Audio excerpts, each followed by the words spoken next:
You are looking live at Capitol Hill, where we are awaiting a Senate Foreign Relations Committee vote on the nomination of Mike Pompeo for Secretary of State. No Democrat on the panel supports his nomination.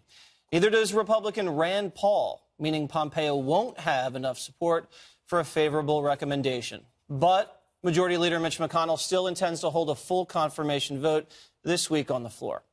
3 Senate Democrats so far have said they will back him: Manchin, Donnelly, and Heitkamp. The White House praised them, but blasted the, quote, pointless obstruction of the rest of their party. When it comes to Director Pompeo, it is absolutely outrageous that he would not move through quickly. He's extremely qualified for the position. Not only is the White House, but all of America should be calling on the Senate to actually do their job, do what they are required and expected to do, and that is to help government function and to help on the safety and the security of our country. And I think, frankly, for particular members of Congress, that it's very hard for them to justify voting in favor of someone like John Kerry and not following suit and voting in favor of Mike Pompeo. The president adding, hard to believe obstructionists may vote against Mike Pompeo for Secretary of State. The Dems will not approve. Hundreds of good people need more Republicans. All right, so Kimberly, West Point guy, Harvard guy, Army officer, congressman, and CIA director, incredible credentials. And Sarah Sanders made a great point. I mean, Kerry was confirmed. I think only 2 Republicans voted against him, 2 or 3. Same thing with Hillary for Secretary of State. What's going on here? Yeah, this is an extraordinary individual who has an incredible background, history, qualifications, dedication to the country. Steadfastly has proved himself to be, more than worthy of this position. In fact, we're lucky to have him. However, you have the Democrats just completely with the wool pulled over their eyes because they only see obstruction. They just want to be able to step in the way of a fine American that should be serving this country and continuing in this capacity. And sadly, just out of pure politics, there is no other good answer or motivation. They are objecting to him. Why? To try to prevent President Trump from putting through his agenda. And this is despite the fact that President Trump has made tremendous inroads in foreign policy and national security, showing strength and resolve in Syria, showing strength and resolve with Iran, showing strength and resolve in North Korea, really making a manifest change of order that no other administration has been able to do to quite be able to kind of figure that situation out and cause this course correction in national security history. Nevertheless, this is someone that he needs to be able to continue forward with this mission, to be able to do this, to serve the CIA, and now can do this with in the State Department, which is sorely in need of some, structure, some discipline, some focus for all the people that are hardworking there to get some order and put it in place. So what are we doing? We're delaying this. Who is this hurting? The country and the American people. It is, and I don't understand their reasoning. As Kimberly said, it has to do with politics. We researched it. Dianne Feinstein says, I sense a certain disdain for diplomacy. I don't even know what that means. How is she sensing that? Well, first, comparing John Kerry to Pompeo, that's like comparing a stick of driftwood to an iPhone. The driftwood again. One is irrelevant, the other one you can do so many things with. This is a clash between adults and children. The children just burden the world with infantile tribalism. It's a team sport. This is a team sport thing. With Pompeo's involvement in North Korea, which is incredibly important, the Dems trying to block him and Rand Paul trying to block him, it's like trying during the Olympics, trying to take out your star teammate who's in the middle of something. They're trying to pull a Tanya Harding on Nancy Kerrigan because right now they are on the verge of something big, which is de-nuking North Korea. And what they want to do is play team sport politics. God, my knee hurts just from talking about it. Right? Never forget. Yeah, why are you trying to pull a Nancy Kerrigan, Juan? Can you please explain, though, in all seriousness, the opposition to Mike Pompeo? Oh, sure. I mean, you can start with Rand Paul, start with the Republican. I mean, that's the reason he won't get past the committee.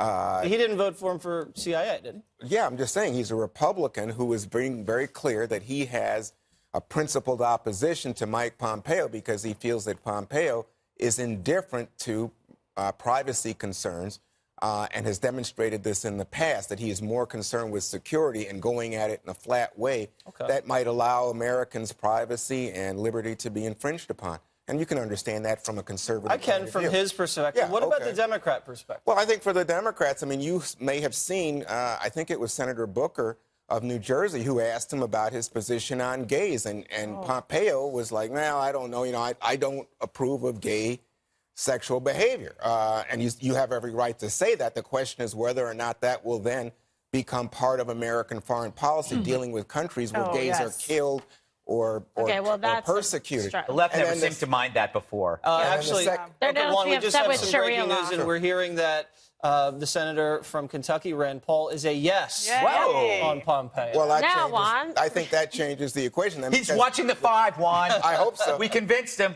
Because Republicans I think it was have the me. I went majority first. on the committee. So if it's 11-10 and then you get all the Republicans backing him, he will get the support coming out of the committee. And actually, Donald Trump predicted this, said that he thought Rand Paul would, at the end of the day, come on board. But to finish my thought, Actually close with you Rand have Paul. on Iran, the Iran deal, which is coming up very shortly in May. Right. You have Pompeo as a long time harsh critic of the deal. And also then in terms of dealing with North Korea. He has been a really hawkish person, and in combination with John Bolton, who said no objection to a first strike, I think it puts a lot of people in the attitude, as you described it, Jesse, that this guy's not about diplomacy. He's about running people over. Well, hawkish on North Korea, I don't know where that's got us. Being a dove has kind of got us to where we are now, where they're on the verge of a nuclear weapon capable of hitting the United States. Well, on the issue of diplomacy, Mike Pompeo has essentially already done the job of Secretary of State by going over and meeting with Kim Jong-un, right? I mean, he's been in the position, not officially, but he has done the diplomacy at the highest level possible when everybody's criticizing and saying that should be done at lower levels. Mike Pompeo is the guy who can get the job done essentially no matter what it is. He's done that throughout his history at whatever position he's in. He's been successful at all of those professional responsibilities. He knows what it's like to be responsible for human life, what's at stake for the country.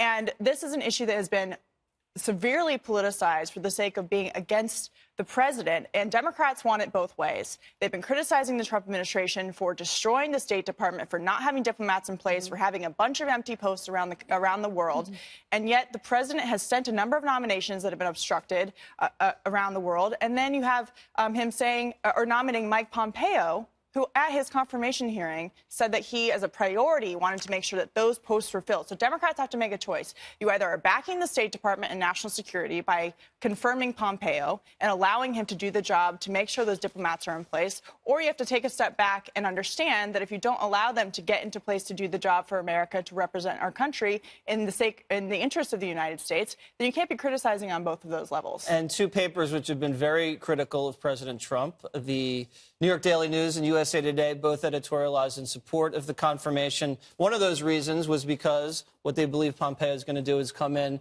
and re-energize the State Department at all levels. Kimberly, I want to play some sound. You touched on it earlier about some of the Democratic opposition and what's driving that among some of the senators. Let's listen to the senator from Arkansas, Cotton. The Democrats, especially on the Foreign Relations Committee, are really engaged in shameful political behavior. 15 of them voted for Mike Pompeo last year to be the director of the CIA. Most of these Democrats don't have a problem with Mike Pompeo. They are still struggling to get over the election of Donald Trump in 2016. Or frankly, they face elections this year in 2018, and they're afraid of scaring the MoveOn.org or Code Pink crowd. And it's really shameful behavior. So this is a midterm situation for some of these Senate Democrats. Yeah, well, that's what we're talking about here. It's just such a, political artifice. They're just really trying to push their agenda. They're talking about the midterm elections. They're trying to make this a, problematic situation for the president. But guess what? You're hurting the country. Again, when you really look at, your intentions, your motivations, and the outcome here, the end game, how is this going to in any way help the country move forward? This is somebody who's highly capable. He's not someone who's inflammatory or has any problem. I mean, Juan, you try to push back and say Rand Paul. Well, guess Rand Paul was like, yes. Yeah, but that's because you heard Juan. Yeah, that's right. He's like, I want to agree with Kimberly and not Juan. Yeah. I would wonder, though, this is all about team sport politics, which I think is going to go away soon because we're seeing these cracks in this prison of two ideas. And I wonder, it's like if this were a Democrat and we were on the verge of making the world safer, right? North Korea, this is a big deal. This is a really big deal.